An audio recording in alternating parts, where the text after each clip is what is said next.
8 నెలల తర్వాత ఫిబ్రవరిలో మాత్రమే వచ్చే ఛాన్సెస్ ఉన్నాయని నాసా అనౌన్స్ చేసింది. ఎందుకని ఇంత డిలే జరిగింది? జూన్ 5వ తారీఖు నాడు వెళ్ళారు. స్పేస్ రీచ్ అయ్యే లోపల నుంచి ప్రాబ్లం మొదలైంది. బయట నుంచి వచ్చేటువంటి సహకారం అనేది ఎలా ఉంది సార్? ఇదే మరి నాసా వాళ్ళు గొప్పతనం. ఆరోగ్యపరంగా ఎలాంటి సమస్యలు అనేవి వస్తాయి అసలు? ఇప్పటికే చిన్న ఇబ్బందులు ఆమెకి పడుచూపుతున్నాయని. ఎంతసేపు వాళ్ళు గాలిలో వేలాడుతూ ఉంటారు, లేకుంటే అలా ఎగురుతూనే పోతున్నప్పుడు అసలే పని లేనిది కాళ్ళకి. అవును. కిందికి వచ్చిన తర్వాత ఆ కండిషన్ అనేది ఎలా ఉంటుంది? అక్కడ పంపించినప్పుడు వీళ్ళు కూడా వచ్చి వాళ్ళు ఎందుకు పనికి రాకున్నట్టు కాగలి కాదు కదండి. మీరు ఆమె చూసినట్టయితే ఫిజిక్ పర్ఫెక్ట్లీ ఫిట్ మనిషి. అంటే మామూలు స్త్రీలు 58 సంవత్సరాలు ఉండేటువంటి పద్ధతి కాదు. నెక్స్ట్ జనరేషన్ కోసం ఒక ప్రయోగాలు చేయడమే కాదు, లైఫ్ని రిస్క్లో పెట్టుకోవడం అనేది కూడా వాళ్ళకు తెలుసు ఏం జరుగుతుంది అనేది. వాళ్ళందరికీ తెలిసే వెళ్ళారు. కల్పనా చావ్లా వెళ్ళినప్పుడు వాళ్ళకి తెలియదా? ఆల్మోస్ట్ వచ్చేసామని బయలుదేరినప్పుడు స్పేస్ స్టేషన్ నుంచి వాళ్ళ చుట్టాలకి మెసేజ్లు ఇచ్చుకున్నారు. కల్పనా చావ్లాకి ఎందుకని లింక్ పెట్టుకొని చూసే పరిస్థితి వచ్చింది? అంటే ఆమె. నమస్తే, నేను Kavitha. Welcome to I Dream. Sunita Williams భారతీయ మూలాలున్నటువంటి అమెరికన్ ఆస్ట్రోనాట్. 58 సంవత్సరాల సునీత విలియమ్స్ అంతరిక్ష పరిశోధనల కోసం వారం రోజుల పాటు ఉండడానికి అంతరిక్ష ట్రావెల్ చేశారు, స్పేస్ ట్రావెల్ చేశారు. వారం రోజులు అనుకున్నది కాస్త వారాలు గడిచిపోయాయి. చివరికి ఆల్మోస్ట్ 8 నెలల తర్వాత ఫిబ్రవరిలో మాత్రమే వచ్చే ఛాన్సెస్ ఉన్నాయని నాసా అనౌన్స్ చేసింది. ఎందుకని ఇంత డిలే జరిగింది? అన్ని రోజుల పాటు అక్కడ ఉంటే శరీరంలో వచ్చేటువంటి ఎలాంటి పరిణామాలు చోటు చేసుకుంటాయి? అంతరిక్ష ప్రయాణంలో ఆరోగ్య సమస్యలు ఎలా ఎదురవుతూ ఉంటాయి? ఒక ఇంట్రెస్టింగ్ సబ్జెక్ట్ ఇది. ఈ టాపిక్ గురించే ప్రపంచమంతా చర్చించుకుంటోంది. అదే మనం మాట్లాడుకోబోతున్నాము. మనతో పాటుగా ఉన్నారు senior neuro surgeon doctor Ranganathan గారు, ఆస్టర్ ప్రైమ్ హాస్పిటల్ నుంచి మనతో పాటుగా ఉన్నారు. బోల్డని విషయాలు మాట్లాడుకుందాం. యాక్చువల్గా ఏం జరుగుతోంది, గతంలో ఏం జరిగింది, భవిష్యత్తు ఎలా ఉండబోతోంది. హలో డాక్టర్, నమస్తే. నమస్తే సార్. సునీత విలియమ్స్ అనగానే మనకు టక్కున కళ్ళ ముందు కనిపిస్తున్నారు. బోల్డ్ అన్ని పరిశోధనల కోసం స్పేస్ ట్రావెల్ చేశారు. చాలా సేఫ్గా వస్తారనుకున్నారు. 7 రోజులు అనుకున్నారు, తర్వాత వారాలు గడిచాయి. ఎప్పుడు వస్తుందో తెలియదు. ఒక ఫైనల్గా ఒక అనౌన్స్మెంట్, ఫిబ్రవరిలో వస్తారు అనేది. యాక్చువల్గా అసలు తను ఎందుకు వెళ్ళారు? ఎందుకని ఇన్ని రోజులు స్ట్రక్ అయిపోయారు? అంత ఈజీగా వెళ్ళగలిగిన వాళ్ళు ఎందుకని అంత ఈజీగా రాలేకపోతున్నారు? ఎందుకు సార్ ఇన్నిటి గురించి మనం మాట్లాడుకుంటున్నాం అసలు? ఇది ప్రతిరోజు ప్రతి వార్తల్లో కూడా, ప్రతి ఛానల్లో, సోషల్ మీడియాలో అసలు దీని గురించి మాట్లాడినంత వివరాలు ఇంకెక్కడ దేని గురించి మాట్లాడటం లేదు. అసలు అంతరిక్ష ప్రయాణం అంటే అదొక గొప్ప అనుభవం. అందులో గుండమ్మ కథ సినిమాలో ఒక మాట వచ్చింది, నాగేంద్రరావు గారు రాశారు. అంటే ఆ మనిషి తాలూకా కోరిక ఎలా ఉంటుంది అని. హిమాలయముపై జెండా పాతెను, ఆకాశంలో షికారు చేశాను మనిషి. అప్పటికి 1961లో మొదటిసారి యూరి గగారిన్ రష్యన్ దేశస్థుడు అంతరిక్షంలోకి వెళ్ళాడు. అప్పుడే సంవత్సరం తర్వాత ఈ పాట రాయడం జరిగింది, సినిమా వచ్చింది. ఆకాశంలో విహారం చేసింది, అయినా మనిషి మారలేదు, ఆయని కాంక్ష తీరలేదు. కాంక్ష అంటే కోరిక. అంటే అది జరిగి దగ్గర 62 సంవత్సరాలు అయినా కూడా మనిషికి ఇంకా రాజసికులకు వెళ్ళాలి. దానిలో ఉన్న ఇబ్బందులు తెలిసి కూడా. సునీత విలియమ్స్ గారు కూడా అదే కోవకు చెందిన వాళ్ళు. మహాదీశాలి, మహామేధావి. బేసికల్లీ ఆమె ఒక నావీ ఇంజనీర్. ఇప్పటికీ ఇదేదో ఆమెకు అనుభవం లేని వ్యక్తి కాదామె. ఇప్పటికీ దగ్గర 311 రోజులు ఆమె రోదశిలో ఉన్నారు. ఏదో ఒక సమయంలో 4 సార్లు వెళ్ళారు. ఒకేసారి 4 నెలల పాటు ఉన్నారు. దగ్గర 137 రోజులు. ఆమెతో ఉన్నటువంటి బ్యారీ విల్మోర్ కూడా 2 సార్లు వెళ్ళాడు. 178 రోజులు ఉన్నాడు. ఇక్కడ జరిగిందల్లా ఏమిటంటే, బోయింగ్ కంపెనీ వారు ఏదైతే విమానాలు తయారు చేస్తారు, ఎయిర్ బస్సు, బోయింగు, లోక్హీడ్ ఇలా ఉన్నాయి కదా, బోయింగ్ వాళ్ళు ఈ అంతరిక్షంలోనికి వాళ్ళ స్పేస్ క్రాఫ్ట్ను పంపించడానికి ఒక ప్రయత్నం చేశారు. అది ఎప్పటి నుంచి 2019 నుంచి జరుగుతుంది ఈ తంతు. కోట్లాది రూపాయలు, అంటే బిలియన్స్, పోనీ అమెరికా భాషలో బిలియన్స్ ఖర్చు అయినాయి. అందులో ఫస్ట్ ఫ్లైట్కి ఇంత సీనియర్ల వాళ్ళని వాళ్ళు ఎంపిక చేసుకున్నారు, సునీత విలియమ్స్ని, విల్మోర్ని. ఆమె ఏమనుకున్నారంటే, సరే టెస్ట్ ఫ్లైట్ కదా, అందులో బోయింగ్ లాంటి ప్రముఖమైనటువంటి కంపెనీ, వెళ్దాం అనుకుని ఆమె డిసైడ్ చేశారు. 8 రోజుల ప్రయాణం మీరు అన్నట్టు ప్రయాణం సన్నద్ధమైంది. జూన్ 5వ తారీఖు నాడు వెళ్ళారు. స్పేస్ రీచ్ అయ్యే లోపల నుంచి ప్రాబ్లమ్లు మొదలైనవి. ఆ ముహూర్తం ఏమిటో నాకు తెలియదు, కానీ నేను ముహూర్తాలు నమ్మిన వ్యక్తిగా ఇబ్బంది, ఆమె ఊహించని ఇబ్బందులు వచ్చాయి. ఒక్కటేమిటంటే హీలియం గ్యాస్ లీక్ అయిపోయింది. అసలు వెళ్ళడానికి హీలియం గ్యాస్ తాలూకా స్పేస్ క్రాఫ్ట్లో చాలా ముఖ్యమైన వాయువు. రెండోది ఈ షట్టర్స్ అని ఉంటాయి, అవి 35 ఉంటే అవి 8లో పనిచేయట్లేదు. థస్టర్స్ అంటాం. అంటే ఇలాంటప్పుడు ఏమిటంటే మనం వెళ్ళి మళ్ళీ రావడానికి ఇబ్బంది. అది ఏదోలాగా ఇద్దరు సీనియర్లు కాబట్టి అదృష్టవశాత్తు స్పేస్కి చేరుకున్నారు, స్పేస్ స్టేషన్లో ఉన్నారు, మేనేజ్ చేయగలిగారు. అది వాళ్ళ తాలూకా సీనియారిటీ బట్టి ధైర్యం కోల్పోకుండా. ఇప్పుడు కింద నుంచి ఎక్కడి నుంచి నాసా నుంచి ఏదైతే ఉందో హౌస్టన్ నుంచి ఎన్ని ఇన్స్ట్రక్షన్స్ ఇచ్చినా చేసేవాళ్ళు కదండి. వాళ్ళు ఎక్స్పీరియన్స్ అవుతున్నారు అక్కడ. వాళ్ళు ఎక్కడైనా బెంబాలు పడిపోతే అది మాత్రం గొప్పగా మెచ్చుకోవాలి. ప్రపంచం అంతా అదే జైల్లో పలుకుతున్నారు వాళ్ళకి. ఇప్పుడు విషయం వల్ల ఏమిటి, చేరారు, 8 రోజుల్లో రావాల్సి ఉంది.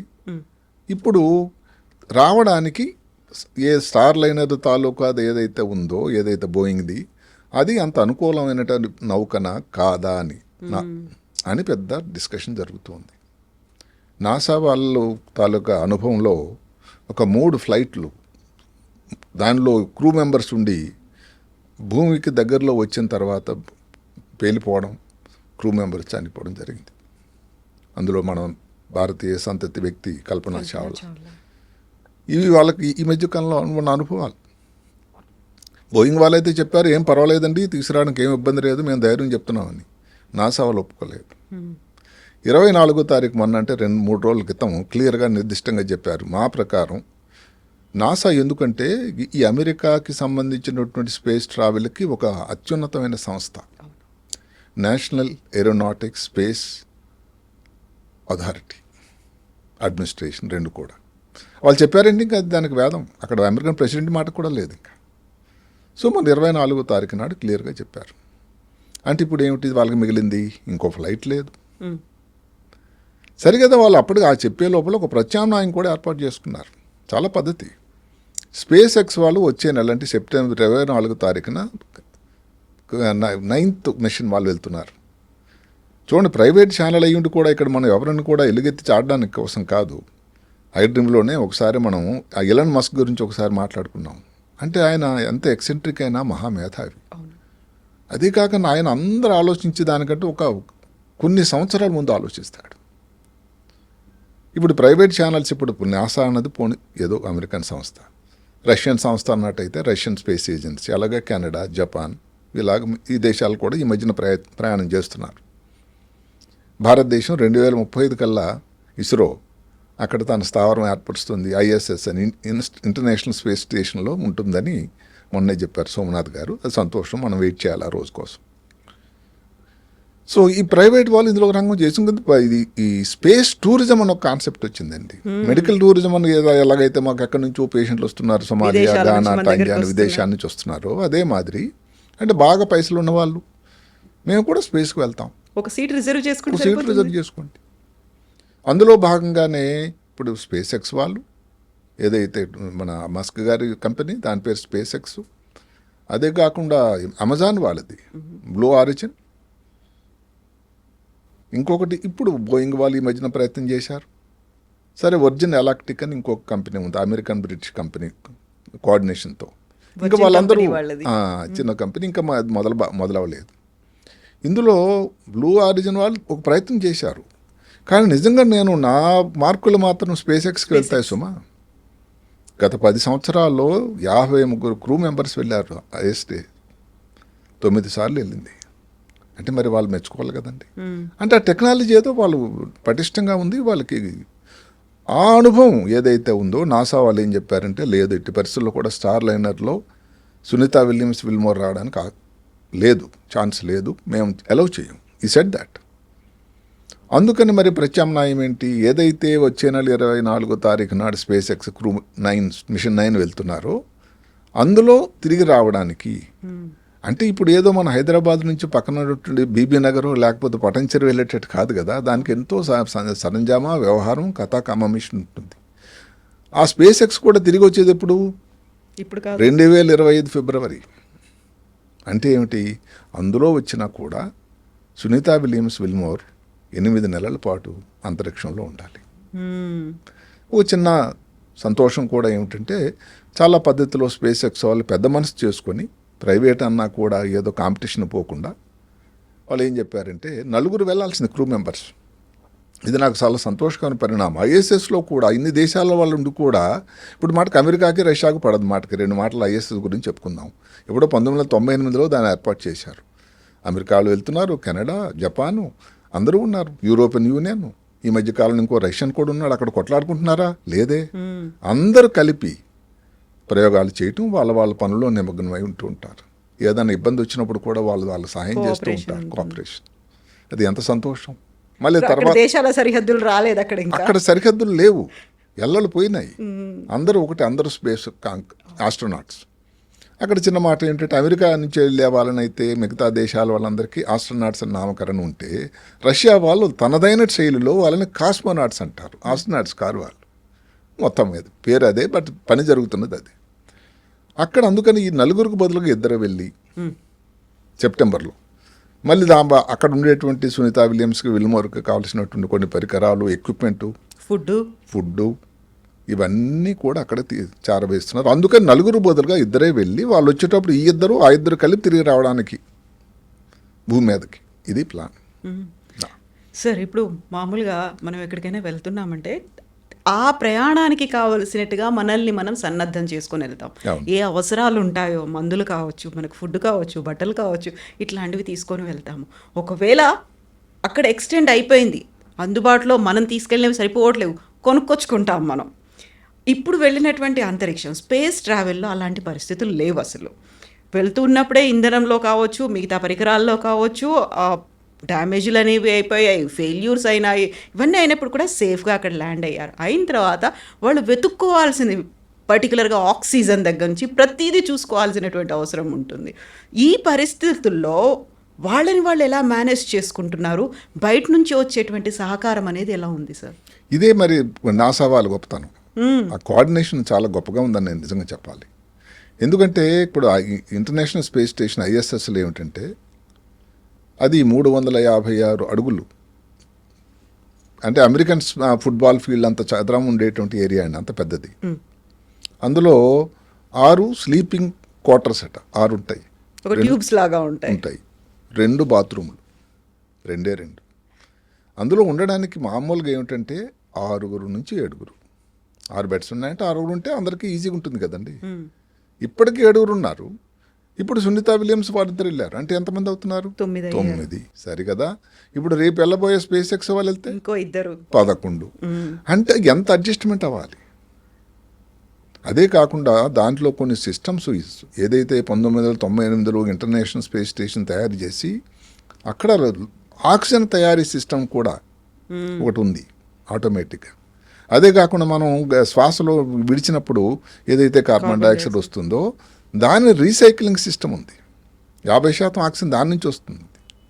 మళ్ళీ వాటర్ కావాలి. వాటర్ కోసం ఏమిటి, వచ్చినటువంటి తేమలో కానీ లేకపోతే మూత్రం కానీ దాని రీసైక్లింగ్ సిస్టమ్ వచ్చి దాన్ని వాటర్ చేస్తున్నారు. అక్కడ అన్నీ ఉన్నాయి. సునీతా విలియమ్స్ 2014లో ఆమె వెళ్ళినప్పుడే అసలు ఎవరైనా యూరిన్ పాస్ చేయాలన్నా లేకపోతే మలం కోసం వేరే ట్యూబులు తనే క్రియేట్ చేశారట అక్కడ వాష్రూమ్స్లో. అప్పుడే చాలా ఆమె ఇంజనీర్, నావీ ఇంజనీర్. ఇలాంటివన్నీ దానికి అరేంజ్మెంట్స్ అన్నీ ఉన్నాయి. అదే కాకుండా ముందు చెప్పినట్టుగా ఏదైతే ఉందో, మన ఆగస్టు 6వ తారీఖు నాడు కజకిస్తాన్ నుంచి ఒక రాకెట్ వెళ్ళింది ఇంటర్నేషనల్ స్పేస్ స్టేషన్కి ఈ సామాన్లు వీటితో. మరి రేపు సెప్టెంబర్లో వెళ్ళబోయేటువంటి స్పేస్ ఎక్స్ ద్వారా కూడా వాళ్ళకి అవసరమైనటువంటి సామాన్లు అవన్నీ స్పేస్ స్టేషన్కి చేరవేస్తున్నారు. అయితే ప్రజల్లో ఉన్నటువంటి భయం, ఆందోళన, ఇది ఈ వనరులు అన్నీ ఉన్నాయా లేదా అని. ఇంకొక ఇబ్బంది అలా ఏమిటంటే, కొంతమంది ఏంటి పర్టికులర్ స్టార్ లైన్ వారు సలహా ఏం చెప్పారంటే, ఏముంది దాని నుంచి బయటకి మారిపోయి వచ్చేయచ్చు కదా దీంట్లో స్పేస్ ఎక్స్. లేదండి, ఆ స్పేస్ సూట్స్ అది వివరాల కోసం వెళ్తే ప్రతి కంపెనీ ఏదైతే ఉందో, నాసా ఏదైతే ఉందో, అమెరికన్ స్పేస్ ఇది కానీ లేకపోతే ప్రైవేట్ కంపెనీ వాళ్ళ స్పేస్ సూట్స్ వేరే ప్రిపరేషన్ అంటే ఆ ఆర్బిట్ కోసం ఆ స్పేస్ షిప్కి సరిపోయేది. ఇప్పుడు స్టార్ లైన్ వాళ్ళది దానికి ఎలా సరిపోతుంది స్పేస్ ఎక్స్కి? ఈజీగా యాక్సెస్గా ఉండదు కాదు. సో అదే ప్రాబ్లం వచ్చింది. కాబట్టి స్పేస్ షూట్స్ కూడా ఇప్పుడు రేపు సెప్టెంబర్లో వెళ్ళబోయేటువంటి స్పేస్ షిప్లో వెళ్ళబోతున్నాయి, వాళ్ళకి సరిపోయేటువంటి స్పేస్ షూట్స్. సో ఇంత అరేంజ్మెంట్స్ అయితే జరిగాయి. ప్రాబ్లం వల్ల ఏమిటంటే మీరు మీ ఇంట్రడక్షన్లో ఒక మాట చెప్పారు. రాకేష్ శర్మ భారతదేశం మొట్టమొదటి భారత వ్యోమగామి. ఆయన 1984లో అంతరిక్షంలోకి వెళ్ళాడు రష్యన్ వాళ్ళతో. అప్పుడు ప్రధాని ఆయనతో మాట్లాడి ఇక్కడ నుంచి ఇందిరాగాంధీ మాట్లాడిగారు, మీకు ఎలా కనిపిస్తుంది భారతదేశం అక్కడి నుంచి అని. చాలా చక్కని మాట చెప్పాడు. సారే జహాస అచ్చా హిందూసితా హమారా.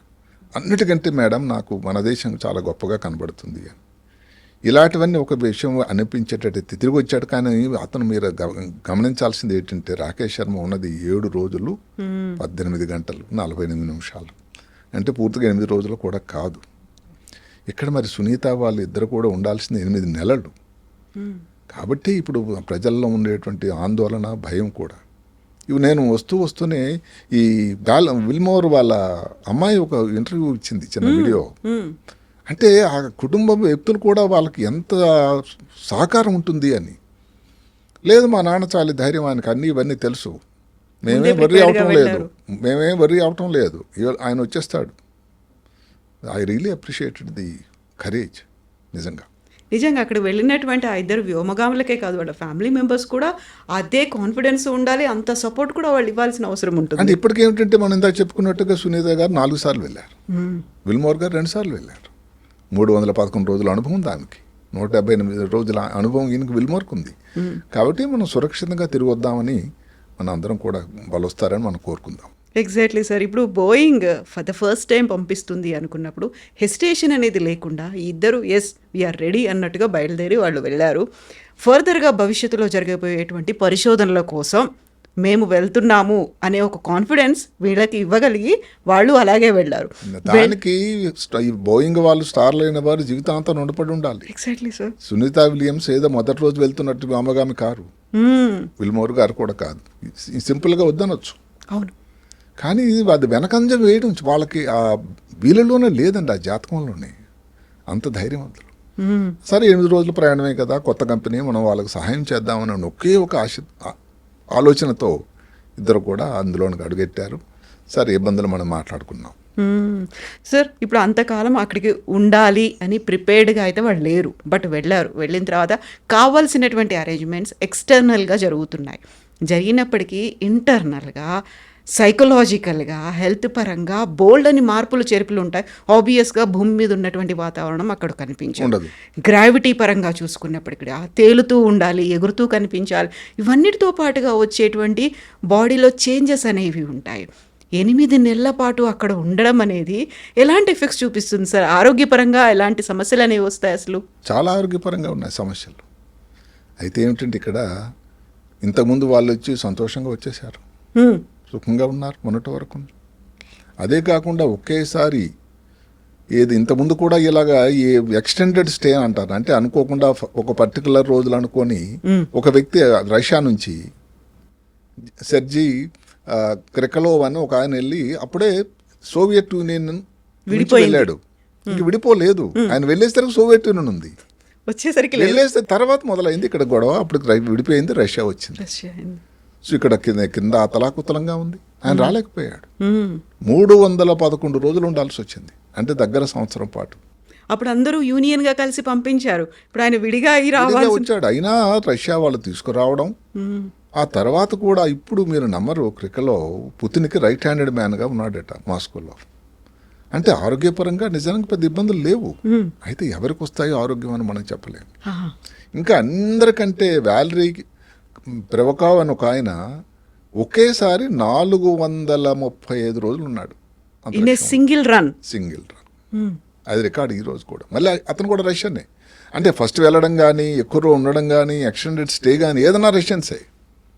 ఈ పర్టికులర్గా అంతరిక్ష యాత్రలు మాత్రం మొత్తం మీద ఆయన 748 రోజులు వెళ్ళాడు మొత్తం అన్నిసార్లు. 80 సంవత్సరాల వయసు వరకు ఏ మాత్రం కూడా చెక్కు చెదరకుండా 2022లో జరిగిపోయాడు. 94 నుంచి 95 మధ్యలోనే ఒకేసారి 400 ముందు చెప్పినట్టు 35 రోజులు ఉన్నాడు. అంటే నిజానికి వీళ్ళందరూ ఆరోగ్యం లేకపోతే వాళ్ళకి అన్ని ఇబ్బందులు వచ్చినట్టయితే ఇన్ని రోజులు ఉండడానికి ఆస్కారం లేదు కదా. 80 సంవత్సరాలు అంటే పరిపక్వమైన వయసు. అయితే ఇబ్బంది అలా వాళ్ళకి లేదు అని మిగతా వాళ్ళకి రాదా, దానికి సైన్స్ విరుద్ధంగా ఉంది. అందరి బాడీ అనాటమీ ఒకలా ఉండదు. అదే కాకుండా మనం మాట్లాడుతున్నది సునీత విలియమ్స్ ఒక స్త్రీ సంబంధిత ఎవరిని కించపరిచే ప్రయత్నం కాకపోయినా స్త్రీ సంబంధిత వివరాలు, శరీరంలో మార్పులు అవన్నీ సహజం. వారి వయసు కూడా 58. ఇంతకుముందు 2018లో వెళ్ళినప్పుడు వయసు 46, అంటే 12 సంవత్సరాలు చిన్న వయసు. ఇప్పుడు 12 సంవత్సరాలు పెరిగింది కదా. అయితే మరి చిన్న చిన్న ఇబ్బందులు, ఇప్పటికీ చిన్న ఇబ్బందులు ఆమెకి పడుచూపుతున్నాయని మీడియాలో వచ్చాయి. ఒకటంటే కంటిలో ఒక ఇబ్బంది, అదే కాకుండా కండరాల గురించి. దీనికి ఇబ్బందికి రాదిశలో ఎందుకు ఇబ్బందులు వస్తాయని 2 మాటలు మనం చెప్పుకుందాం. ఒకటి మైక్రోగ్రావిటీ, రెండోది స్పేస్ రేడియేషన్. ఇవి చాలా ఇబ్బందికరమైనటువంటి పరిస్థితులు. అది భూమి మీద ఏం ఉండదు, అవి అలాంటి పరిస్థితులు మనకు లేనే లేవు. మైక్రోగ్రావిటీ అంటే ఆల్మోస్ట్ గ్రావిటీ, అంటే భూమి ఆకర్షణ శక్తి లేదండి, లేదు. అక్కడ మరి ఏమవుతుందని అంటే ఇప్పుడు కాళ్ళలో ఉండేటువంటి రక్తం అంతా కూడా తలవైపు వెళ్ళిపోతుంది. ఫ్లూయిడ్స్ అన్నీ తలకి వెళ్ళిపోతాయి. కాళ్ళలో ఉండే రక్తనాళాలు ఇవన్నీ కూడా క్షీణించిపోతాయి, అంటే ఖాళీ అయిపోతాయి. సర్క్యులేషన్ అనేది ఉండదు, బాడీకి కావాల్సిన సర్క్యులేషన్. గుండెకి పని లేదండి, ఇంకా గుండె పని అన్నిటికీ పంపింగ్ ఇది. అందువల్ల గుండెలో మార్పులు, అవి మాట్లాడుకుందాం. గుండెలో మార్పులు వస్తాయి. గుండె తాలూకా కొట్టుకోవడం, కంట్రాక్టిలిటీ ఏదైతే క్షీణించిపోతుంది. ఇదంతా సరిగదా. ఇక్కడ ఏమిటి, అతివృష్టి అనావృష్టి మాదిరి. అంటే కింద ప్రాంతంలో అనావృష్టి, అతివృష్టి ఎక్కడ, తల కంటిలో. అంటే ఇదంతా ఈ ఫ్లూయిడ్ అంతా కంటి లోపలికి వెళ్ళిపోతుంది, ప్రెషర్ ఎక్కువ అవుతుంది, వెళ్ళిపోతుంది. అందుకని అక్కడ ఒక ముఖ్యమైనటువంటి సిండ్రోమ్ వచ్చింది, space craft associated neuro ocular syndrome. దాని ముద్దు పేరు SANS అని, షార్ట్ పీరియడ్. అది దానివల్ల కంటిలో చూపు తేడా రావడం, ఒక వస్తువు 2 వస్తువుల్లా కనబడడం. కానీ అదే కాకుండా ఇప్పుడు అది కూడా ఎంత సమయం బట్టి, షార్ట్ స్పేస్ ట్రావెలా, లాంగ్ స్పేస్ ట్రావెలా. అంటే తక్కువ రోజులు వచ్చేసినట్టయితే అప్పటికప్పుడు కల్లా ఒక 23-30% ఏదో కంటిలో చూపు తేడా రావడం, నెమ్మదిగా మళ్ళీ భూమి మీదకి వచ్చేసిన తర్వాత సెటిల్ అయిపోతుంది, రికవర్ అవుతుంది. ఇది లాంగ్ స్పేస్ ట్రావెల్, ఎక్కువ రోజులు, 8 నెలలు. అందులో కంటిలో చూపులో ఇబ్బంది రావడానికి, కంటి గ్లోబ్ తాలూకా ఇబ్బందులు అవన్నీ కూడా కొంచెం ఫ్లాట్గా అయిపోతుందట వెనక భాగం. గ్లకోమా లాంటి ప్రాబ్లం రావడం, క్యాట్రాక్ట్స్ లాంటి తొందరగా రావడం, ఇలాంటి అవకాశాలు ఉన్నాయి. వస్తాయని కాదు, మేము అపశకునం మాట్లాడటం లేదు, వచ్చేదానికి ఆస్కారం ఉంది. అందుకని దానికి ఏమిటి కారణాలు, ఒకటి ఫ్లూయిడ్ అన్నది వెళ్ళడం. ఈ కొన్ని లవణాల వల్ల వైటమిన్లు క్షీణిస్తాయట, విటమిన్ B12 కానీ, ఫోలిక్ యాసిడ్ అని. అంటే ఇవన్నీ వాళ్ళకి తెలిసినవే. వాళ్ళు అక్కడ ఉన్నటువంటి నాసా వాళ్ళకి ఇచ్చేటువంటి భోజన సామాగ్రిలో ఏదైతే ఉంటుందో dry foods, dehydrated foods NASA నుంచి సప్లై ఉంటుంది వాళ్ళకి. టోటల్ సప్లై అథారిటీ ఒకటే.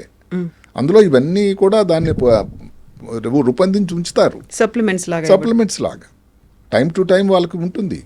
అదే కాకుండా అక్కడ ఏదైతే ఉందో, అంతరిక్షంలో ఏదైతే ఉందో, వీళ్ళు ఎక్కడ ఉండే దగ్గర కొన్ని పరీక్షలు కూడా చేసేదానికి కూడా సౌకర్యాలు ఉన్నాయట. కంటిలో ఇబ్బందే వచ్చిందనుకోండి, ఇది చూడడానికి ఏదైతే ఒకటి ఉంది, ఏది OCT అని, ఏది ఆప్టికల్ టోపోగ్రఫీ అని, టొమోగ్రఫీ అని ఒకటి ఉంది, కాన్ఫిగరేషన్ టొమోగ్రఫీ అని. ఆ టెస్ట్ అక్కడ చేసుకోవచ్చు. ఆ వివరాలు ఇక్కడికి మీరు భూమి మీదకి పంపించవచ్చు, వాళ్ళు ఇక్కడ నుంచి ఇన్స్ట్రక్షన్స్ ఇస్తారు.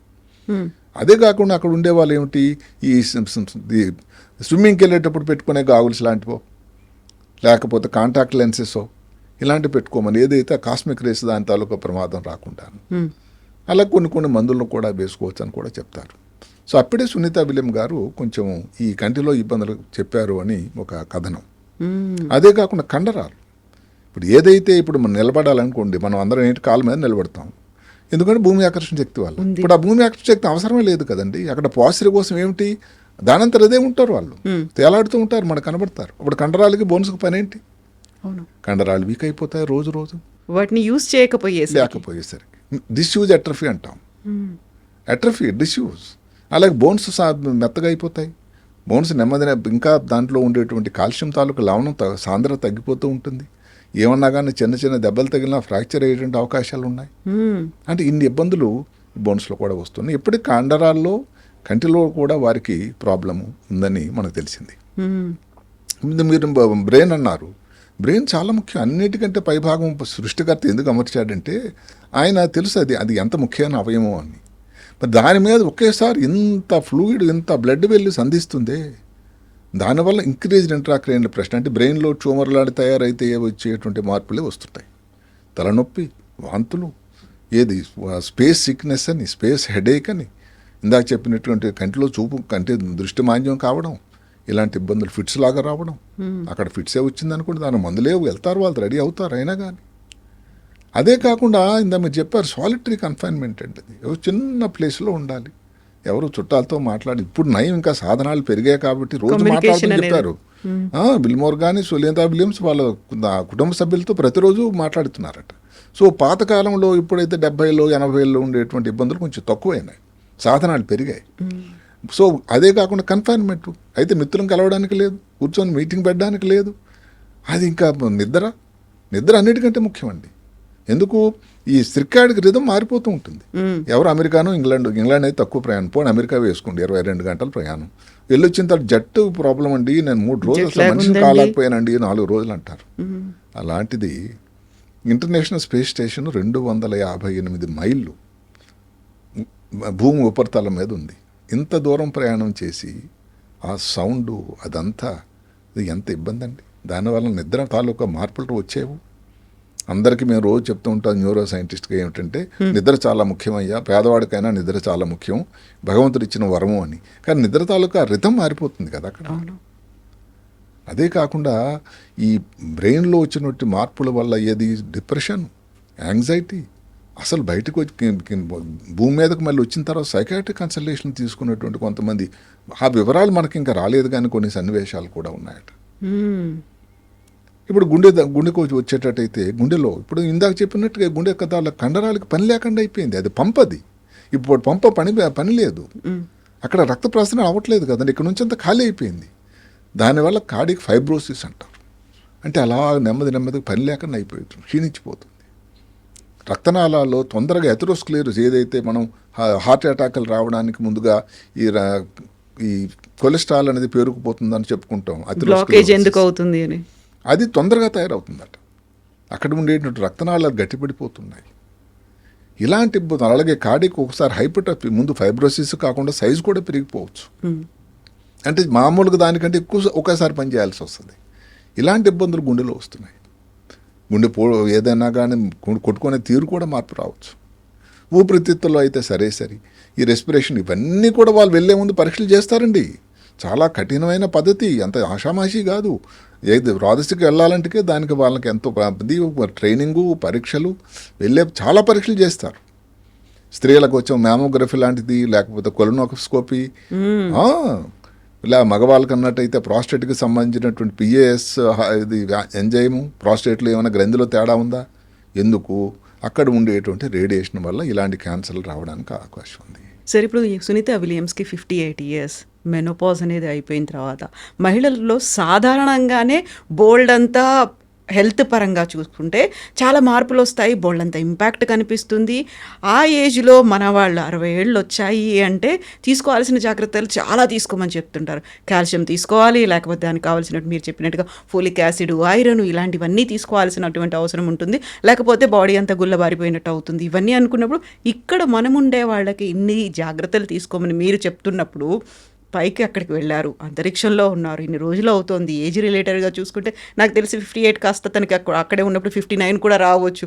ఇవన్నీ చూసినప్పుడు సైకలాజికల్గా కూడా ఎఫెక్ట్ పడుతుంది కదా సార్? 59 వచ్చేస్తా, ఎందుకంటే అక్కడ క్రిస్మస్ కానీ దివాళీ అక్కడే చేసుకోవాలి ఈసారి. ఆమె అవును ఆల్రెడీ చెప్పారు వాళ్ళు, అంతే కదండి. ఫిబ్రవరి వస్తే అంతవరకు ఇవన్నీ వెళ్ళిపోవా పోతాయని. అదే కాకుండా ఇంకొక ఆమెలో ఉన్న పాజిటివ్, మీరు ఆమె చూసినట్టయితే ఫిజిక్ పర్ఫెక్ట్లీ ఫిట్ మనిషి. అంటే మామూలు స్త్రీలు 58 సంవత్సరాలు ఉండేటువంటి పద్ధతి కాదు, ఉపకాయం లేదు. అంటే ఆమె అతీతురాలండి ఇందులోనే. ఎందుకంటే దానికి ఉండేటువంటి క్రమశిక్షణ, ఉండేటువంటి ఎక్సర్సైజ్, థెరపీ విధానం, భోజన పద్ధతులు, ఇవన్నీ కూడా ఆమెకు దోహదకారి చేస్తాయి. అదే కాకుండా స్పేస్ రేడియేషన్ గురించి 2 మాటలు మాట్లాడుకుంటాం. ఈ స్పేస్ రేడియేషన్ అనేది అయనైజింగ్ రేడియేషన్. మనం మొబైల్ వాడుతుంటే ఆ రేడియేషన్ అమ్మో చాలా ప్రమాదం అబ్బాయి అనుకుంటాం, చెవు దగ్గర పెట్టుకోకుండా మాట్లాడను, మెదడుకు దగ్గరలో ఉండేటట్టయితే ప్రాబ్లం అంటాం, పడుకునేటప్పుడు ఏవి కూడా ఈ ఎలక్ట్రానిక్ గ్యాడ్జెట్స్ ఉండకూడదు అంటాం. అలాంటిది అక్కడ ఉండే రేడియేషన్ అతి ప్రమాదమైంది. అందులో 2 సోర్సెస్ నుంచి ఒకటి వస్తుంది. ఒకటి సోలార్ పార్టికల్ ఈవెంట్ రేడియేషన్. ఇది దగ్గర సూర్యుడి నుంచే మహానుభావుడు. డైరెక్ట్గా వస్తుంది. చాలా ప్రోటాన్స్ వస్తాయి అక్కడి నుంచి, ఎంతో ప్రమాదకరమైంది. రెండో గెలాక్టిక్ కాస్మిక్ రేస్ అని, అంటే ఇది సూర్యుడి నుంచి కాకుండా మిగతా ఈ చంద్రమండలం వీటి నుంచి వచ్చేటువంటివి. ఇవి కూడా ఒక రకమైనటువంటి రేడియేషన్. ఈ రెండింటి రేడియేషన్ వల్ల ఏమవుతుంది, ముఖ్యంగా ఈ ఈ వ్యోమగాముల్లో వచ్చేది స్పేస్ ఎనీమియా. అంటే ఎనీమియా అంటే రక్తక్షీణత, బలహీనత. స్పేస్ ఎనీమియా అంటే మామూలుగానే శరీరంలో భగవంతుడు తయారు చేసినప్పుడే ఈ ఎర్ర రక్త కణాలు ఏదైతే రక్తం తయారీకి ఉపయోగపడతాయో 2 మిలియన్లు ప్రతి 2 సెకండ్లకి అవి క్షీణించిపోతాయట. ఇది నార్మల్. స్పేస్లో ఉన్నప్పుడు 3 మిలియన్లు క్షీణిస్తాయట. అంటే ఇలాగ 6 మాసాలుగా ఉండేటట్టయితే శరీరంలో వాళ్ళకు ఉండేటువంటి 54% దగ్గర ఈ ఆర్బీసీ ఏవైతే ఉన్నాయో ఎర్ర రక్త కణాలు టర్న్ ఓవర్ అవ్వాలి. ఎంతలా క్షీణిస్తున్నాయో అంత ప్రొడక్షన్ కూడా అక్కడ కాకపోతే కనిపించాలి. మరి ప్రాబ్లం కదండి, లేకపోతేనే ఎనీమియా వస్తుంది. అవును. అందువల్ల ఇదొక పెద్ద ప్రాబ్లం. ఆ రేడియేషన్ వల్ల ఇంకోటి ఏమవుతుంది, ఈ దీనిలో ఈ బోన్ మ్యారో మీద దాని తాలూకా ప్రభావం కూడా వస్తుంది. సో స్పేస్ ఎనీమియా చాలా ఇబ్బంది. దానికి తోడు పులి మీద బుట్టలాగి మైక్రోగ్రావిటీ వల్ల ఏమవుతుంది, ఈ రక్తనాళాల్లో ఉండేటువంటి రక్తం అంతా ఇలాగ పైకి వెళ్ళిపోవడం వల్ల ఈ ఆర్బీసీ తొందరగా డ్యామేజ్ అయిపోతూ ఉంటాయి. సో 2 కారణాల వల్ల స్పేస్ ఎనీమియా అనేది చాలా ఇబ్బందికరమైనటువంటి ప్రాబ్లం. ఈ రేడియేషన్ వల్ల వచ్చే స్కిన్ ప్రాబ్లమ్స్, డెర్మటైటిస్, సోరియాసిస్ ఎవరికి లేనివి కూడా రేడియేషన్ వల్ల, అలాంటి భయంకరమైన రేడియేషన్. ఈ తర్వాత స్కిన్ క్యాన్సర్లు, basal cell carcinoma, squamous cell carcinoma, melanoma అని 3 రకాలు ఉన్నాయి. ఇప్పుడు మీరు క్రికెట్ కానీ అభిమానులు అయితే మన దేశం వాళ్ళు కానీ అక్కడ అసలు ఆస్ట్రేలియా వాళ్ళు కానీ, ముఖ్యంగా ఆస్ట్రేలియా న్యూజిలాండ్ ప్రాంతంలో ఒక సన్ స్క్రీన్ పెయింట్ వేసుకుంటారు ముఖం మీద. ఎందుకంటే అక్కడ ఉండేటువంటి ఆ రేడియేషన్, అయనైజింగ్ రేడియేషన్ అంత ఎక్కువ ఉంది ఆ ప్రాంతాల్లో. అందుకని ఎక్కడ వచ్చేది క్యాన్సర్ వచ్చేది అక్కడ ఆస్ట్రేలియా వాళ్ళు కొంతమందికి బేసల్ సెల్ కార్సినోమా అంటే ఫేస్ మీదే వస్తుంది. వచ్చిన సన్నివేశాలు కూడా ఉన్నాయి అక్కడ వాళ్ళు నేటివ్స్ అయ్యుండి కూడా. సో ఇలాగ మధ్యలో వెళ్ళే వాళ్ళకి సన్ స్క్రీన్స్ పెట్టుకోవాల్సి వస్తుంది. అలాంటిది మరి స్పేస్లో రేడియేషన్ వల్ల ఎంత ఇబ్బంది ఉంటుంది. సో ఇలాంటి ఒకటి ఇబ్బంది ఉంటుంది. ఇంకా ముఖ్యమైనది ఇమ్యూనో సిస్టమ్. మనం కోవిడ్ టైంలో ఈ మాట దీని గురించి చాలాసేపు మాట్లాడుకున్నాం. రోగ నిరోధక వ్యవస్థ భగవంతుడు అమర్చినటువంటి గొప్ప సిస్టమ్ ఇది. దీని మీద కూడా దాని పెను ప్రభావం పడుతూ ఉందట. అంటే క్షీణించిపోతుంది.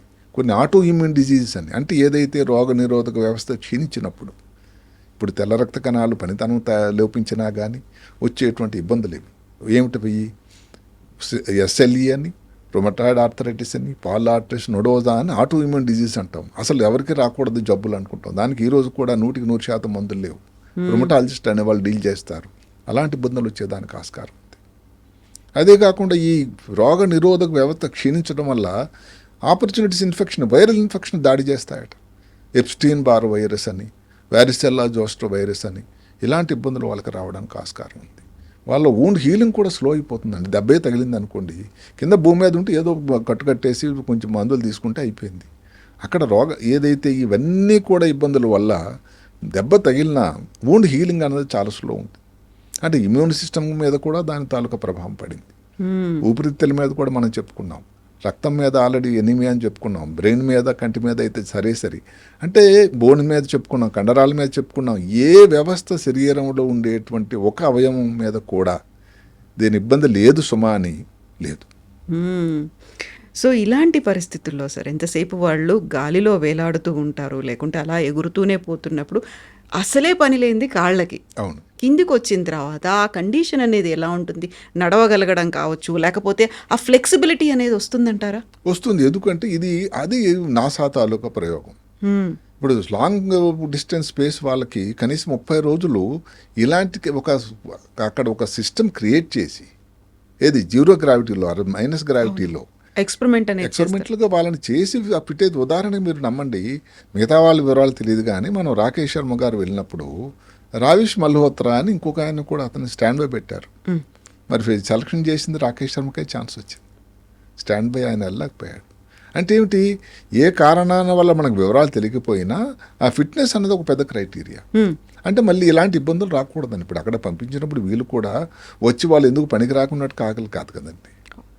వాళ్ళ కుటుంబానికి, అదే కాకుండా సమాజానికి, తర్వాత వాళ్ళు ఇంకా ఆ దాంట్లో ఉండేటువంటి ఎక్స్పెరిమెంట్లు నాసాలో కానీ ఇంకెక్కడ కానీ సహాయకారిగా ఉండాలి, భావి తరాల వారికి ఉపయోగకరంగా ఉండాలి. వాళ్ళ అనుభవం అక్కడ ఏదైతే ఉందో మిగతా వాళ్ళతో పంచుకోవాలి, ఎక్స్పెరిమెంట్ చేయాలి.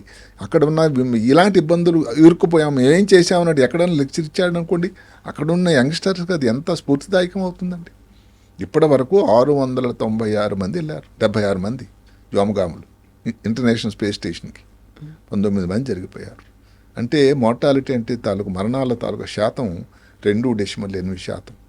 అంటే ఏదో ఊరికై వెళ్ళేసి ఒకసారి ఒక టూరింగ్ లాగా రౌండ్ కొట్టి వచ్చేది కాదు, ఇది రిస్క్తో కూడుకున్నది. కానీ ఇంతమంది వెళ్తున్నారంటే వాళ్ళందరికీ కూడా నిజంగా జేజేలు మనం పలకాలి. సునీతా విలియమ్స్కి సరే కూడా నెక్స్ట్ జనరేషన్ కోసం ఒక ప్రయోగాలు చేయడమే కాదు, లైఫ్ని రిస్క్లో పెట్టుకోవడం అనేది కూడా వాళ్ళకు తెలుసు ఏం జరుగుతుంది అనేది. వాళ్ళందరికీ తెలిసే వెళ్ళారు. అప్పుడు కల్పనా చావ్లా వెళ్ళినప్పుడు వాళ్ళకి తెలియదా? ఆల్మోస్ట్ వచ్చేసామని బయలుదేరినప్పుడు స్పేస్ స్టేషన్ నుంచి వాళ్ళ చుట్టాలకు మెసేజ్లు ఇచ్చుకున్నారు. అయితే జస్ట్ భూమిలో దీనికి వచ్చే ముందు ఇవన్నీ జరుగుతాయని వాళ్ళు ఊహించారా? అయితే భూమి మీద చేరిన, భూమి మీద అడుగుపెట్టినంత వరకు ఇబ్బంది, ప్రమాదం అన్నది, పెను ప్రమాదం ఎప్పుడైనా ఉండొచ్చు. జరిగింది అదే. ఇప్పుడు సునీతా విలియమ్స్ది పోస్ట్పోన్ అవుతూ వస్తుంది. ఇప్పుడు వస్తారు, ఆ తర్వాత మళ్ళీ వస్తారు అనుకున్నప్పుడు జూలై అన్నారు, ఆగస్ట్ అన్నారు, సెప్టెంబర్ అన్నారు, ఇప్పుడు లేటెస్ట్గా ఫిబ్రవరిలో వస్తారు అనుకున్నప్పుడు ప్రతి ఒక్కరూ ఎదురు చూస్తున్నారు సేఫ్గా ల్యాండ్ అవ్వాలి అనేది. ఎందుకోసమైతే పరిశోధనల కోసం వెళ్ళారో అది సక్సెస్ఫుల్గా అవ్వాలి, సేఫ్గా ల్యాండ్ అవ్వాలి. ప్రతిసారి సునీతా విలియమ్స్ ఇలా పోస్ట్పోన్ అవుతుంది అని కానీ కల్పనా చావ్లాకి ఎందుకని లింక్ పెట్టుకొని చూసే పరిస్థితి వచ్చింది? అంటే ఆమె భారతదేశంలో పుట్టిన వ్యక్తి కాకపోయినా ఆమె కూడా భారతదేశం కర్నాల్ ఆరిజిన్ ఉన్న వ్యక్తి. ఇద్దరు స్త్రీలు, ఒకరు జరిగిపోయారు, ఒకరు ఇంత ఎక్స్పీరియన్స్ ఉన్నటువంటి వ్యోమగామి. ఆమె ప్రస్తుతానికి ఇబ్బందుల్లో, చిక్కుల్లో ఉన్నారు. దీని నుంచి ఆమె బయటకు రావాలని, ఇంకో కల్పనా చావ్లా లాంటి ప్రమాదం జరగకూడదని ప్రపంచం అంతా ఎదురు చూస్తూ ఉన్నారు. ఎందుకంటే అంత ధీశాలి. అసలు ఒక స్త్రీ ఎంతమంది వెళ్ళారు ఇంతవరకు? అలాంటి ఒక స్త్రీ వెళ్ళి 4వసారి వెళ్ళి ఇది 5వసారి వెళ్ళడం, ఇలాగ చిక్కుపోతాను ఆమె కలలో కూడా ఊహించలేదు.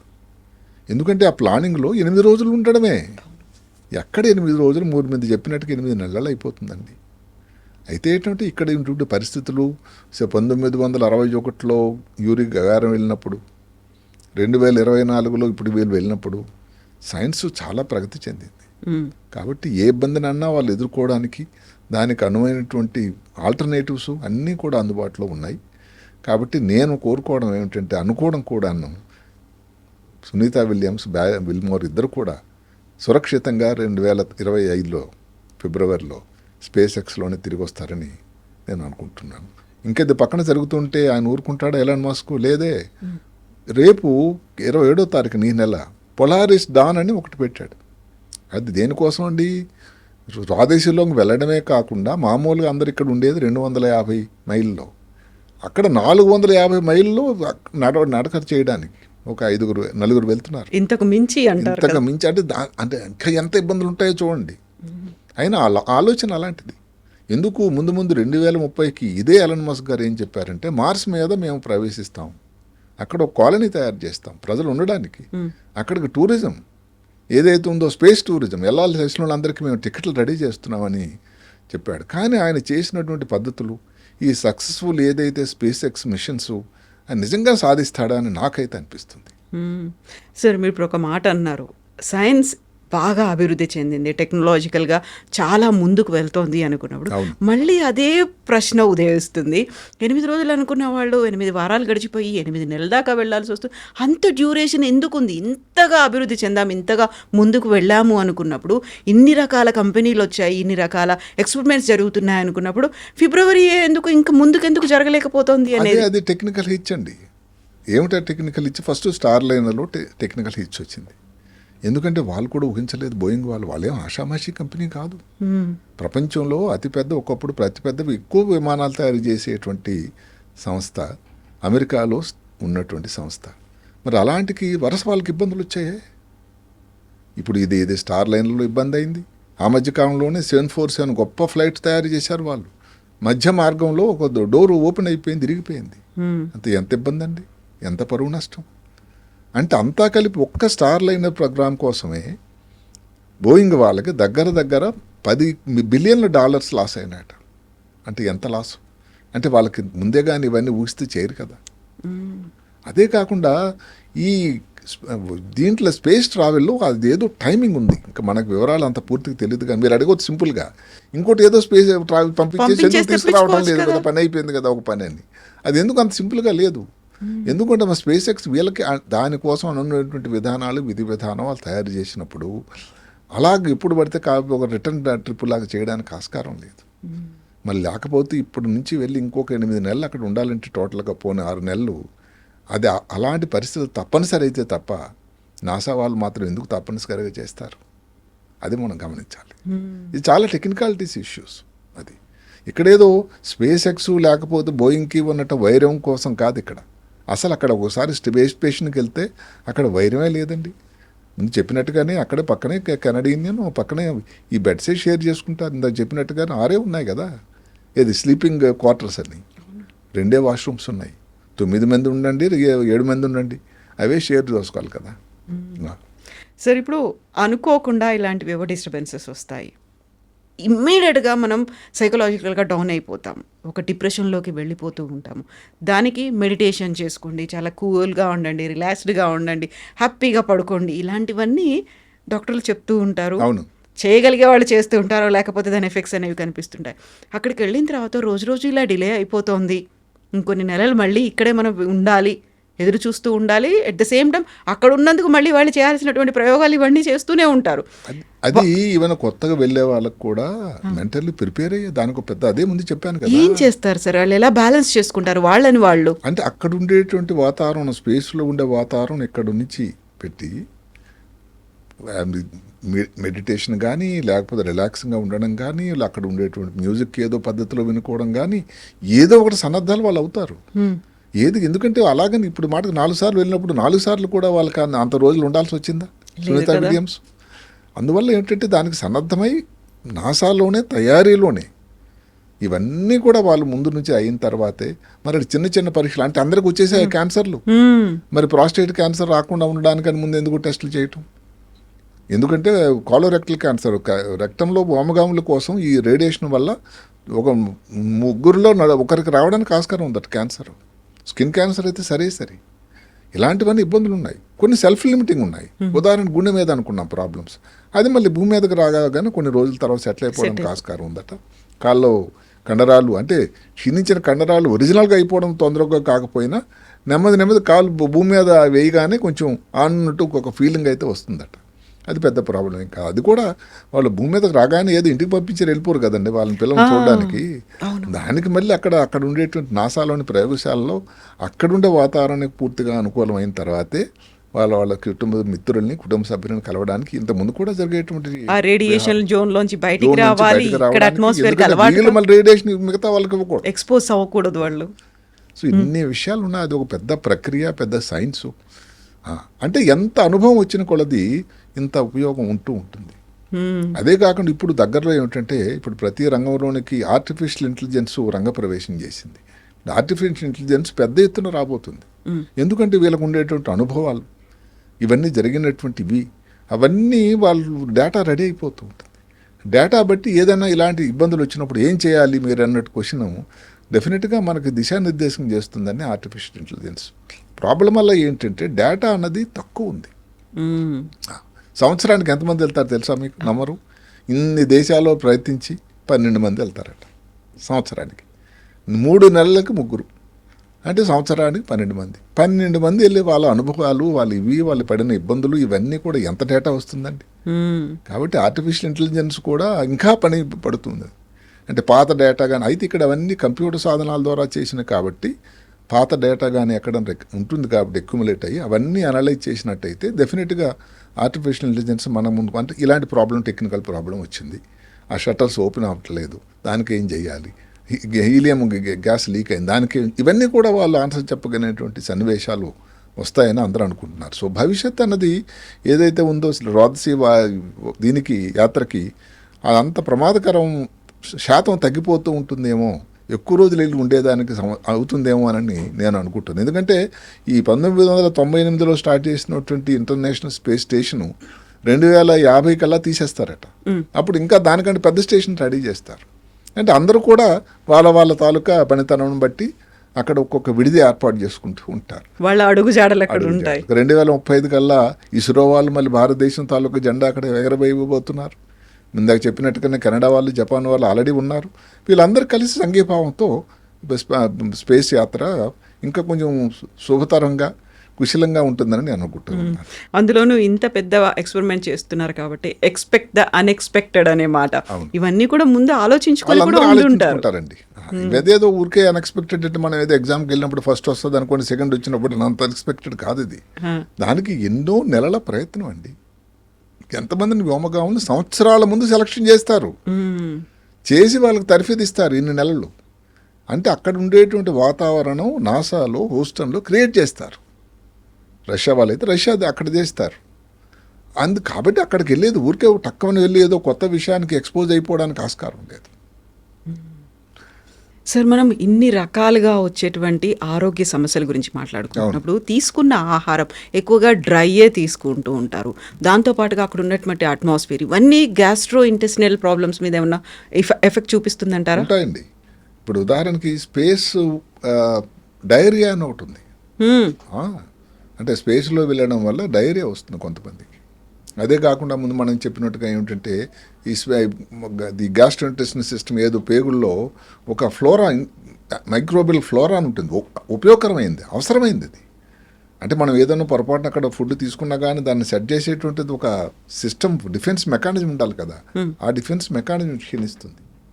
ఏదైతే ఉపయోగకరమైనటువంటి ఫ్లోరాని నశిస్తుంది. అదే సరిగదా ఇప్పుడు మనకి అపెండిసైటిస్ లాంటి ఇబ్బందులు రావడం, కోలిసిస్టైటిస్ అని ఏదైతే గాల్ బ్లాడర్ బ్లాక్ అయిపోవడం, జాండిస్ లాంటి రావడం, ఇలాంటివన్నీ అవకాశాలు ఉన్నాయి. అని ఈ చిన్న చిన్న ఇబ్బందుల కోసం మీరు నమ్మరు, స్పేస్ స్టేషన్లో ఎలాంటి సౌకర్యాలు ఏంటంటే ఇప్పుడు మాట లాపరోస్కోపీ, కోలిసిస్టెక్టమీ చేయడానికి ఆస్కారం అయితే లేవు, కానీ అక్కడ అల్ట్రాసౌండ్ సౌకర్యం ఉంది. ఎక్కడ? స్పేస్ స్టేషన్లో. కాకుండా వాళ్ళే చేసుకోవాలి. అంటే అవన్నీ వాళ్ళు ముందు ఇక్కడ ట్రైనింగ్ అవుతారు. ఇందాక చెప్పినటువంటి ఓసిటీ కూడా వాళ్ళు చేస్తారు. ఆప్టికల్ కాన్ఫిగరేషన్, టోనోమెట్రీ, ఇవన్నీ నేర్చుకున్న సునీత విలియమ్స్ తనంతా తను చేసుకొని ఆ వివరాలు కిందకు పంపించింది అమ్మాయి. దాన్ని బట్టి కింద నుంచి ఏ డ్రాప్స్ వేసుకోవాలి ఏంటి అని సలహాలు ఇచ్చారు. దానికి సన్నద్ధంగా వెళ్తారండి. చాలా గొప్ప పద్ధతి. నిజంగా వాళ్ళు కేవలం అక్కడ ఓన్లీ ఎక్స్పెరిమెంట్ చేయడానికి మాత్రమే వెళ్ళట్లేదు. కంప్లీట్ గా వాళ్ళు ఒక డాక్టర్ ఉంటారు, ఒక ఇంజనీర్ ఉంటారు, ఒక సైంటిస్ట్, అందరూ ఉంటారు. వాళ్ళు రీసెర్చ్ వ్యక్తి, అన్ని ఒక వ్యక్తిలో ఉన్నటువంటి రూపం. సింపుల్ ఆస్ట్రోనాట్ అనడానికి సరిపోదు వాళ్ళని. ఇన్ని నేర్చుకుని వెళ్ళిన తర్వాత వాళ్ళు చేసేటువంటి ప్రయోగాలు. అపెండిక్స్ లాగా వచ్చిన ఏదైనా చీమ్ పట్టింది అనుకోండి, దాన్ని డ్రైన్ చేయడానికి పద్ధతులు ఎక్కడి నుంచి నేర్చుకుని వెళ్తారు. అంటే పెద్ద ఆపరేషన్ చేయడానికి ఆస్కారం లేదు. అందుకనే వెళ్లే ముందు ఇవన్నీ కాకుండా అందరికీ కూడా మెదడుకి సంబంధించినటువంటి ఎంఆర్ఐ, కంటికి సంబంధించినటువంటి ఎంఆర్ఐ, ఇవన్నీ చేయటం, కంటి పరీక్షలన్నీ వివరంగా అన్నీ చేసి చూడడం, గ్లకోమాలాడది లేదు కదా అని, ఇలాంటివన్నీ అయిన తర్వాతే వాళ్ళు పంపించడం జరుగుతూ ఉంటుంది. దానికి ఇందాక చెప్పినటువంటి గాగుల్స్ కానీ లేకపోతే కాంటాక్ట్ లెన్సెస్ కానీ ఇవన్నీ ఉంటాయి. అందువల్ల గ్యాస్ట్రో ఇంటెస్టినల్ ప్రాబ్లమ్స్ కూడా ముఖ్యమైన ప్రాబ్లమ్స్ ఏదైతే ఉందో అపెండిసైటిస్, కోలిసిస్టైటిస్, గాల్ బ్లాడర్ తాలూకు ఇది కానీ, గాల్ బ్లాడర్లో ఉండేటువంటి స్టోన్స్ వెళ్ళి దాన్ని బ్లాక్ అయిపోవడం కానీ, కిడ్నీలో స్టోన్స్, ఇవన్నీ ఒక పాసిబిలిటీస్ అయితే అవకాశం అయితే ఉన్నాయి. అన్నిటికంటే ఏమిటంటే ఇబ్బందికరమైంది, ప్రమాదకరమైంది ఏదైతే ఉందో ఈ ఫ్లోరా, దానిలో నార్మల్గా ఉండేటువంటి మైక్రోబియా డ్యామేజ్ అయిపోయినట్టయితే ఏదైతే ఇన్ఫెక్షన్ అనేది తొందరగా రావడానికి ఆస్కారం ఉంటుంది. అలాగే స్పేస్ డయేరియా, లక్కీగా అది సెల్ఫ్ లిమిటింగ్, దానంతరం అదే తగ్గిపోతూ ఉంటుంది. లేదు కింద భూమి మీదకి వచ్చిన తర్వాత కూడా తగ్గిపోతుంది. అయితే ఇప్పుడు మీరు అడగవచ్చు, అక్కడ ఉండేటువంటి వాష్రూమ్స్ 2 ఇబ్బందుల్లో అక్కడే కదండి. జీవితం అన్నది అడ్జస్ట్మెంట్. అంటే స్పేస్ స్టేషన్ అనుభవం అడ్జస్ట్మెంట్కి ప్రతీక. అంటే ఏది మీరు కంప్లైంట్ చేయడానికి లేదండి. ఏదో కాఫీ ఇవ్వలేదు టైం కన్నా శ్రీమతి మీద అరవడానికి లాగా అడిగినట్టు లేదు అక్కడ అవకాశం. అన్నీ మనమే స్వయంగా సిద్ధం చేసుకొని అడ్జస్ట్మెంట్ చేసేటువంటి, అన్ని జాతీయులు అన్ని దేశస్తులతో కూడా కలిసిమెలిసి ఉండి చేసేటువంటి గొప్ప సాధనే ఐఎస్ఎస్. నిజంగా సార్, తినే ఆహారం దగ్గర నుంచి పడుకోవాలి అనుకున్నప్పుడు కూడా ఎలా పడుకుంటారు, ఎక్కడ పడుకుంటారు, అలా గాలిలో ఎగురుతూ ఉన్నప్పుడు వాళ్ళు కట్టేసుకొని పడుకోవాల్సినటువంటి పరిస్థితుల్లో ఉన్నారంటే ఈజీ టాస్క్ కాదు అస్సలు. అదే కాకుండా మనం చెప్పుకున్నాం, ఇప్పుడు వీళ్ళిద్దరూ ఇప్పుడు స్పేస్ ఎక్స్ వాళ్ళిద్దరు వెళ్తే అక్కడ కాబోయేది 11 మంది. స్లీపింగ్ ఛాంబర్స్ అన్నవి ఎన్ని ఉన్నాయి? 6 ఉన్నాయి. అంటే ఇక టర్న్స్ ఏదో ఉంటుంది దానికి ఒక పద్ధతి ఒకటి. అలా నేను చెప్పడం అడ్జస్ట్మెంట్. మామూలుగా హాయిగా ఇంటి దగ్గర దాని బెడ్రూమ్లో పడుకునే అవకాశం అక్కడ లేదుగా. అక్కడ ఉంటూ సంతోషంగా ఎవరు అమెరికాను అక్కడ నుంచి చంద్రుడి తాలూకు ఫోటోలు పెట్టాడు మన వచ్చాయి మీడియాలో. అట్లా అలాంటితో ఒక పని కల్పించుకొని చేస్తూ ఉండి ఇంకా మర్చిపోవటమే. రోజులు గడిచిపోతూ ఉంటాయి, వారాలు గడిచిపోతాయి, నెలలు గడిచిపోతూ ఉంటాయి. ఇలాగ ఒక మెంటలీ ప్రిపరేషన్తో వాళ్ళు వెళ్తారు. అందువల్ల ఇప్పుడు ఇంతవరకు మనం చెప్పినటువంటి క్రెకోకు కానీ పెలరో కానీ ఇంత లాంగ్ స్టాండింగ్ ఉండి కూడా ఎక్కడలో కూడా వాళ్ళు ఏదో ప్రమాదకరమైనటువంటి ఇబ్బందులు ఆరోగ్యపరంగా వచ్చాయి, దానివల్ల ఇట్లా అయిపోయారని చెప్పేటువంటి అవకాశాలు లేవు. యూరి గగారిన్ కూడా మొదటిసారి అక్కడ చంద్రుడి మీద దీని మీద స్వాదిశలోకి వెళ్ళిన తర్వాత వచ్చి ఫ్లైట్ నడిపించాడు. ఫ్లైట్ పైలట్ ఆయన ఒక ఎక్కడ ప్రమాదంలో చనిపోయాడు. అంత వయసు అప్పటికి ఆయనంత 46 సంవత్సరాలు 48 చిన్న వయసులోనే జరిగిపోయాడు. అయితే మరి అందరికంటే ఎక్కువ రోజులు ఒకేసారి ఉండేటువంటి ధీశాలి మరి 80 సంవత్సరాల వరకు హాయిగా జీవించాడు. కాబట్టి వీళ్ళకి ఏది ఉండకూడదు, అన్నిటికీ దానికి ఏవైతే ఉన్నాయో ప్రత్యామ్నాయాలు వాళ్ళు రెడీ చేసుకుని వెళ్తారు. ఇబ్బందులు వచ్చేటప్పుడు దాన్ని ఎదుర్కొనేటువంటి సామర్థ్యం, అన్ని అవకాశాలు, అన్ని సౌకర్యాలు అక్కడ లభ్యంగా ఉన్నాయి. ఈ సాధన ఏదైతే ఉందో సౌకర్యాలు, కమ్యూనికేషన్ సిస్టమ్స్ అన్నది చాలా చాలా పెరిగి ఉన్నాయి.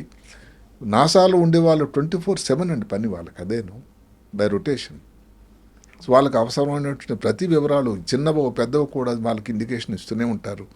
కాబట్టి ఈ తాలూకా మరణాల సంఖ్య అన్నది చాలా తగ్గిపోయింది. అసలు సునీతా విలియమ్స్ గారిని నువ్వు బిలోని అలౌ చేయకపోవడానికి కారణం అది ఇంకొక డెత్ కాకూడదు అని. అది ఇబ్బందికరం అయినా కూడా అది అందుకు కోర్స్ సునీతా విలియమ్స్ని విల్మోర్ని అందులో ఇన్వాల్వ్ చేశారా, వాళ్ళతో డిస్కషన్ అయిందా లేదా మనకైతే వివరాలు లేవు. మొత్తం మీద స్పేస్ ఎక్స్ వాళ్ళు, బోయింగ్ వాళ్ళు, స్టార్ లైనర్ వారు, నాసా వాళ్ళు ముగ్గురు కూర్చొని డిసైడ్ చేసి చివరికి ఇది పద్ధతిలో సురక్షితంగా వాళ్ళిద్దరిని కూడా తీసుకురావడానికి ఒక పథకం, ఒక పద్ధతి ద్వారా తయారు చేయడం జరిగింది.